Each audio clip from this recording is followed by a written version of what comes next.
Hi! நம்மளோட multigrain chapati மாவ வச்சு என்னலாம் பண்ணலாம் அப்படின்னு சொல்லிக்கிட்டே இருக்கேன். நெறைய பேருக்கு டவுட்டு பூரி செய்யலாமா? இல்ல வந்து இதில வேற ஏதாவது செய்ய முடியுமா? அப்படின்னு. நீங்க அதில பேன் கேக் செய்யலாம், பூரி செய்யலாம். இன்னைக்கு நான் வந்து பரோட்டா தான் செய்ய போறேன். அதுக்கு கொஞ்சமா மாவு எடுத்திருக்கேன்.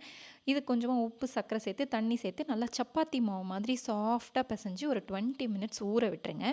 அதுக்குள்ள நான் வந்து எம்டி சால்னாவும் செஞ்சு முடிச்சுட்டேன். பரோட்டாக்கு சூப்பரா இருக்கும். ஸோ மாவு நல்லா டஸ்ட் பண்ணிட்டு, இந்த மாதிரி நல்லா சப்பாத்தி மாதிரி தேய்ச்சு எடுத்து இந்த கோட் போடுறதுக்குன்னே ஒரு கருவி இருக்குது. இதுதான் அது. ஸோ இதை வச்சு நல்லா போட்டுருங்க. இதுக்கு மேலே எண்ணெய் தடவணும். நான் வந்து எண்ணெய் தடவ மறந்துட்டேன். ஸோ நல்லா எண்ணெய் தடவிட்டு இது மாதிரி பண்ணி கொஞ்சம் இழுத்து நல்லா பரோட்டாக்கு சுற்றுவோண்டே சுற்றி கொஞ்சம் ப்ரெஸ் பண்ணி எண்ணெய் வச்சு நல்லா தேய்ச்சிங்கன்னா பரோட்டா சூப்பராக வந்துடும்.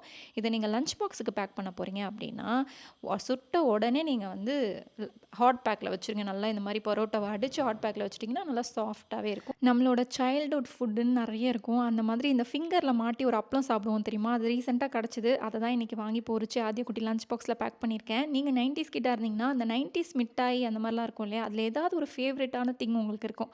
அது எதுவாக இருந்தாலும் கமெண்ட்டில் சொல்லுங்கள். எனக்கு வந்து இந்த அப்பளமும் இந்த ரவுண்ட் அப்பளமும் ரொம்ப பிடிக்கும். இதே மாதிரி இன்னொரு வீடியோவில் வந்து பார்க்குறேன்.